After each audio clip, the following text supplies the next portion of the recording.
This has major implications on the Miami Heat and specifically guard Terry Rozier. I'm here to break down the newest updates surrounding Terry Rozier following his arrest earlier this week for an alleged gambling operation.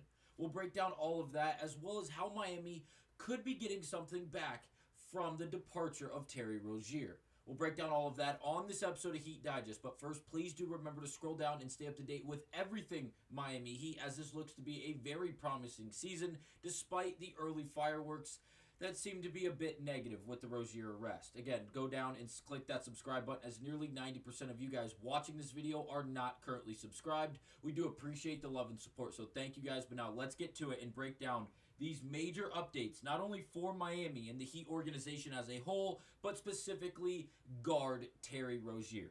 Now, Rozier has been really the biggest topic of conversation all offseason long for this Miami Heat team. And then back 3 days ago on October 23rd, we got a tweet from Shams that broke the internet for basically a 24-hour period, as he announced not only was Terry Rozier, but also Chauncey Billups, the head coach of the Portland Trail Blazers, had been arrested that morning. Now, obviously, the tweet would go on to say Heat guard Rozier was arrested early Thursday morning as part of an FBI sports gambling or betting gambling probe. Sources tell ESPN the Eastern District of New York and FBI Director Kash Patel will hold a press conference at 10 a.m. Eastern Standard Time to announce arrest from the investigation. Now, once this took place, we brought you guys a video breaking down how there was someone involved in the gambling operation involving Terry Rozier that was a lifelong friend from Rozier's childhood. There was bets placed. Rozier played 9 minutes in that game for the Charlotte Hornets back in 2022, and then he exited the game.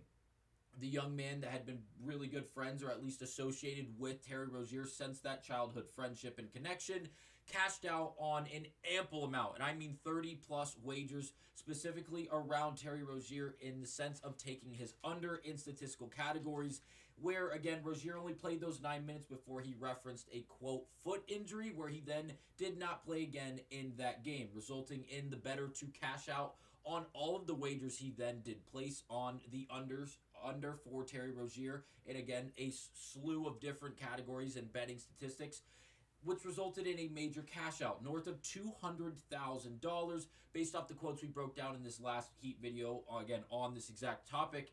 They went home and counted the cash together, Rozier and the lifelong friend.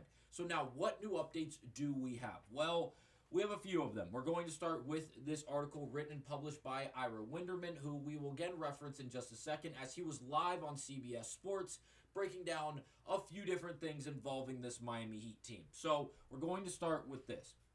Question. Ira, the NBA is telling the Heat they can't play Terry Rozier. They are telling them he has to remain on the salary cap. They are telling them he still needs to be getting paid. Meanwhile, my friend, we have a season going on here. During games, the NBA makes a review and then keeps playing. They need to speed up the review.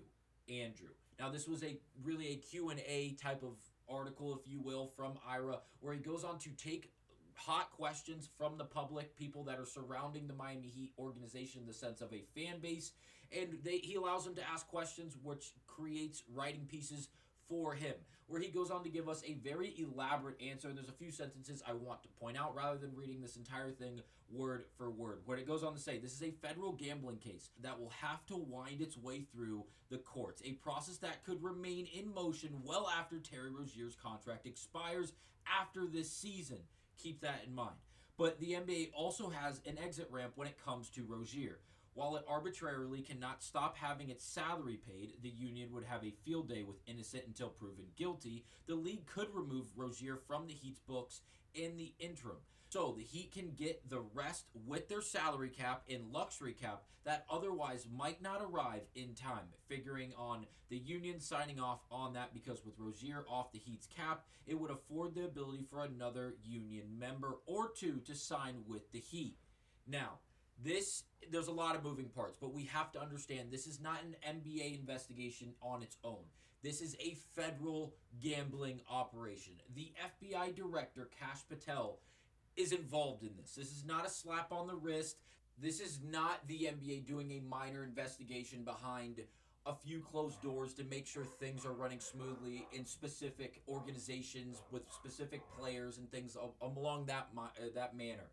This is severe. This is real. The FBI is involved in this. This is a full operation investigation that is going to have to go through all the levels of the court to find a verdict, whether he is innocent in the sense of Terry Rozier is innocent or guilty. And he's not the only one in this scenario. Obviously, Chauncey Billups is the other headlining name, as he was the head coach of the Portland Trailblazers and was just extended last off season. Again, this is a very, very messy situation, and because of it, it's going to take a while. Now, I will say, before you guys jump the ship and say this is absolutely BS, the NBA should be sued by the Miami Heat, this, that, trust me. There's going to be a resolution, and I believe Miami is going to be satisfied with that solution. And hear me out, and this is why. So, first things first, Rozier is still being paid by the Miami Heat. Based off reports, they are going to have to remain paying him. Why is that? And I'm here to tell you it's because of the verbiage used. Now, what could I possibly mean by that? Well, Shams gave us a tweet 3 days ago. Portland's Chauncey Billups and Miami's Terry Rozier have been placed on immediate leave by the NBA. Then he would go on to say, NBA statement on Billups and Rozier being placed on leave from their respective teams. Quote, we are in the process of reviewing the federal indictments announced today. Terry Rozier and Chauncey Billups are being placed on immediate leave from their teams and will continue to cooperate with the relative authorities. We take these allegations with the utmost seriousness, and the integrity of our game remains our top priority. And that is the end of the quote. Again, this is a statement from the NBA directly about what is taking place between these two individuals and the respected organizations / teams that they are associated with. So, the fact they are placed on immediate leave and they weren't considered, again, quote, disbanded, expelled from the league is the biggest factor in this case. If that was, in fact, what was going on, and Rozier was immediately found guilty, or Billups, for that case, was immediately found guilty for these actions they have been arrested for, they would then be expelled from the league. That's how this works. The NBA, as well as all major sports in the U.S., football with the NFL, obviously the NBA with basketball, the MLB. If you are found guilty of altering your game to make money in side betting, you are expelled from the league because of the just attack on the integrity of the game, which is by far and away, at least publicly made, as the number one thing all these leagues want to protect. Which, obviously, you can't have your fan base assuming games are rigged every single time a game's going on. Yes, a bad call can make fan bases and others, people watching the games, scratch their head and question some things going on behind closed doors. But again, it is all speculation based off a few bad calls placed in the hands of officials, which happens in all major sports, whether it's hockey, baseball, basketball, football. It does not matter. It is a way of the game. It is a part of the game. It's human error. You have to realize these officials, these referees, these umpires are making split-second decisions that are drastic. And I understand they're doing their job. It's something they've done for a long time, and at this point, they should be pretty good at it. Granted, we're only focusing on the blemishes. You're not focusing on the great calls that they do have. So when it does come into question, I feel like it is a one-sided way to look at things. And I'm not here sticking up for officials and everything else. The integrity of the game has to be protected, regardless of the sport, regardless of the organization and the level in which it's being played on. If that is in question, whether it's once a year, twice a year, once every 2 years, it's a problem. It cannot be something that can be talked about because it's the integrity of the game. It's the competitive integrity that goes across the board in the league. These guys are playing they're playing a game. They're playing a sport, a child sport, if you'd like to be blunt. But they're doing it at the highest level, and they're doing it for the biggest businesses, or some of the biggest businesses in the world. There has to be competitive integrity.